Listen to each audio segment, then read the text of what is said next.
আসসালামু আলাইকুম ওরহমতুল্লাহি ওবরকাতুহ। বিডি পাওয়ারফুল আমালিয়াত চ্যানেল থেকে সবাইকে সালাম জানাই। আলহামদুলিল্লাহ, সবাই ভালো আছেন ইনশাল্লাহ। অনেক দিন পর আমি আপনাদের জন্য আরেকটি ভিডিও নিয়ে আসলাম। আমাকে অনেকেই রিকোয়েস্ট করেন যে হুজুর একটা আমল দেন বা একটা নকশা দেন, যে আমরা ছবি দিয়ে যে কোনো কাজ করতে পারি বা যে কোনো কাউকে বশ করতে পারি। তো আমি আজকে ছবি দিয়ে কিভাবে বশ করবেন বা কিভাবে আই টানবেন, যে কোনো কাউকে আপনি ছবি দিয়ে বশ করতে পারবেন ইনশাআল্লাহ।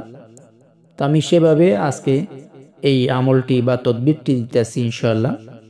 ভিডিওটা শুরু থেকে শেষ পর্যন্ত দেখবেন, দেখেই ইনশাআল্লাহ ভালো করে বুঝে শুনেই এরপর এই তদবিরটি করবেন ইনশাআল্লাহ। এবং এই তদবিরটি করার জন্য কি কি লাগবে ভালো করে মনোযোগ দিয়ে শুনবেন।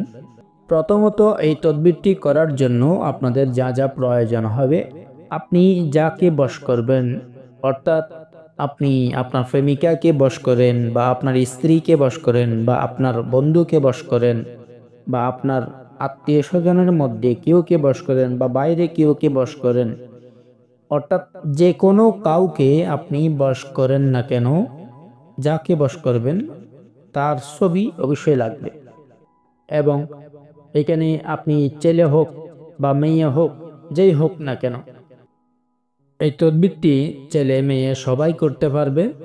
এবং আপনি ছেলে হন বা মেয়ে হন, এতে কোনো সমস্যা নেই। আপনি যে কোনো কারোর জন্য আপনি এই তদবিরটি চালিয়ে যেতে পারবেন ইনশাআল্লাহ। তো আপনি যাকে বশ করবেন তার একটি ছবি সংগ্রহ করবেন, অথবা ছবি মোবাইল দিয়ে ছবি তুলে এরপর আপনি কম্পিউটার থেকে বের করবেন।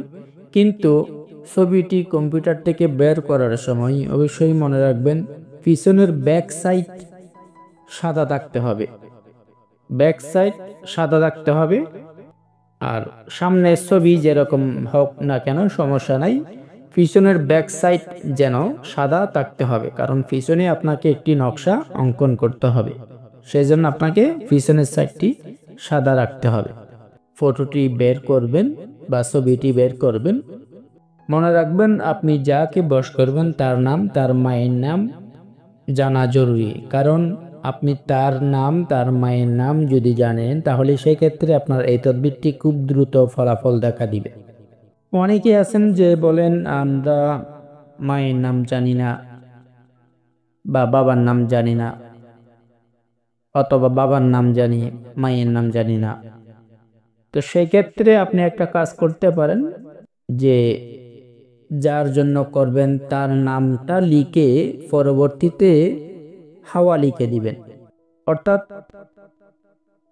ফালান বিন ফালান এর জায়গাত আপনি যাকে বশ করবেন, আপনি যাকে বশ করবেন তার নাম লিখে দিবেন, এরপর বিন দিয়ে হাওয়া লিখে দিবেন।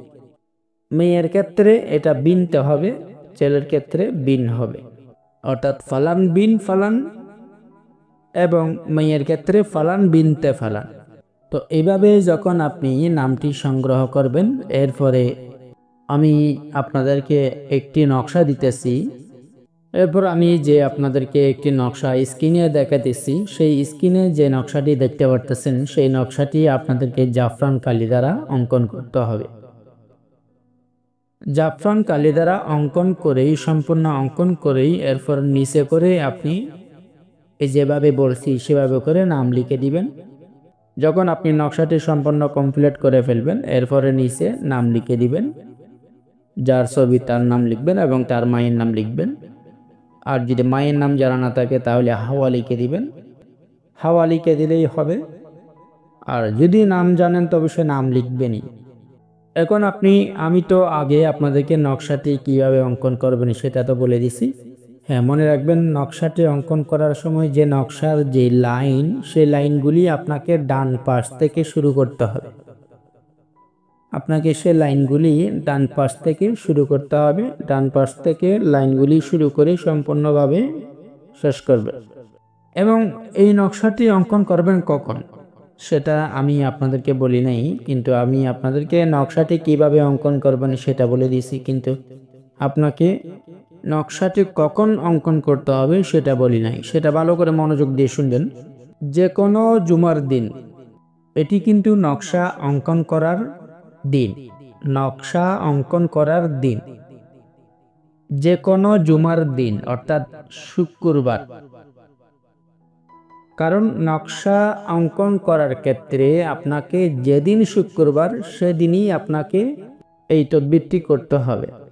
নকশাটি অঙ্কন করার সময় যেদিন শুক্রবার এবং যেদিন জুমাবার সেদিনই আপনাকে এই নকশাটি অঙ্কন করতে হবে। তো যেদিন জুমার দিন অর্থাৎ যেদিন শুক্রবার সেদিন আপনাকে এই নকশাটি অঙ্কন করতে হবে। এবং কখন নকশাটি অঙ্কন করার টাইম, নকশাটি অঙ্কন করার টাইম আপনাকে আসরের পর এবং মাগরিবের আগে, আসরের পর মাগরিবের আগে আপনাকে এই নকশাটি অঙ্কন করতে হবে। আমি আবার বলতেছি, নকশাটি অঙ্কন করার জন্য আপনাদেরকে অবশ্যই আসরের পর মাগরিবের আগে অর্থাৎ আসর এবং মাগরিব এর মাঝখানে আপনাকে নকশাটি অঙ্কন করতে হবে। যেই ছবিটা নিয়েছিলেন সেই ছবির পিছনের ব্যাক সাইডে যে সাদা রাখতে বলছিলাম সেই সাদা জায়গাতে আপনাকে এই নকশাটি অঙ্কন করতে হবে। অর্থাৎ যেই ছবিটা নিয়েছেন সেই ছবির পিছনে আপনাকে নকশাটি অঙ্কন করতে হবে। নকশাটি অঙ্কন করার সময় আপনাকে 3টি আগরবাতি জ্বালাইতে হবে এবং সুগন্ধি আতর ব্যবহার করতে হবে। এবং পূর্ব দিক হয়ে আপনি নকশাটি অঙ্কন করবেন এবং পূর্ব দিক হইয়া নকশাটি অঙ্কন করবেন। মনে রাখবেন, নকশাটি অঙ্কন করার সময় 3টি আগরবাতি এবং সুগন্ধি আতর ব্যবহার করতে হবে। যখন আপনি এ সম্পূর্ণভাবে লিখে ফেলবেন বা নকশাটি সম্পূর্ণভাবে কমপ্লিট হয়ে গেলে এরপরে আপনি রাত্রে যখন আপনি ঘুমাই যাবেন, যখন রাত্রে ঘুমাইতে যাবেন তখন আপনি যেই নকশাটি অঙ্কন করছেন অর্থাৎ যেই ছবিটা, সেই ছবিটি আপনার বালিশের নিচের করে রেখে দিবেন। ছবিটি বালিশের নিচে করে রেখে দিয়ে এরপর আপনি ঘুমায় যাবেন। এখন আবার অনেকে বলবেন যে হুজুর বালিশের নিচে কিভাবে রাখবো, কি ছবি নিচ দিয়ে রাখবো নাকি নকশা নিচ দিয়ে রাখবো, এটাও অনেকে জিজ্ঞাসা করে। তো আপনি ছবিটা উপর দিক রাখবেন, নকশাটি নিচের দিক করে এরপর বালিশের নিচে রাখবেন, ঠিক আছে? এরপরে বাস আপনি ঘুমাই যাবেন ইনশাআল্লাহ। তো মনে রাখবেন যে ঘুমাই যাবেন যে আপনি বলবেন, মনে মনে ভাববেন যে আপনি কি জন্য তদবির করছেন সেটা অবশ্যই ভাববেন। তো এভাবে আপনাকে এই তদবিরটি প্রথম দিন যেভাবে করছেন সেভাবে করে আপনাকে 3 থেকে 7 দিন পর্যন্ত কন্টিনিউ রাখতে হবে। এখন আমি আবার বলি, এখন যে আপনি নকশাটি অঙ্কন করছেন বা যেটা দিয়ে আপনি বালিশের নিচে রেখে ঘুমিয়ে গেছেন, সেই নকশাটি সকাল ওঠার সময় আপনি অবশ্যই নকশাটি নিয়ে যে কোনো একটি ভালো স্থানে রাখবেন, যে কেউ যেন খুঁজে না পায়, যে আপনি যখন খুঁজে পাবেন তখন যেন আপনি নিয়ে সেটা আবার বালিশের নিচে দিয়ে যেন ঘুমায় যেতে পারেন, সেভাবে করে রাখবেন। তো এই কথা বা এই কাজটা যে করবেন সে কাজটা করার সময় যেন কেউ বুঝতে না পারে বা কেউ জানতে না পারে, সেভাবে করে আপনাকে কাজটা করতে হবে। এবং এভাবে করে আপনাকে 3 থেকে 7 দিন পর্যন্ত এই তদবিরটি করে যেতে হবে। আপনি 3 দিন করবেন, 3 দিন পরেও যদি আপনার দেখতেছেন কাজ না হয় তাহলে অবশ্যই আপনাকে 7 দিন কন্টিনিউ রাখতে হবে ইনশাল্লাহ। আশা করি এই তদবিরটি করার পর 7 দিনের পর বা 7 দিনের মধ্যেই ইনশাল্লাহ আপনার জন্য আপনার সেই মানুষটি অবশ্যই পাগল হয়ে ছুটে আসবে ইনশাল্লাহ। ইনশাল্লাহ এটা ছেলে মেয়ে, হিন্দু মুসলিম বৌদ্ধ খ্রিস্টান সবাই করতে পারবে ইনশাল্লাহ। সব জাতি ভাইরা এই তদবিরটি করতে পারবে ইনশাল্লাহ।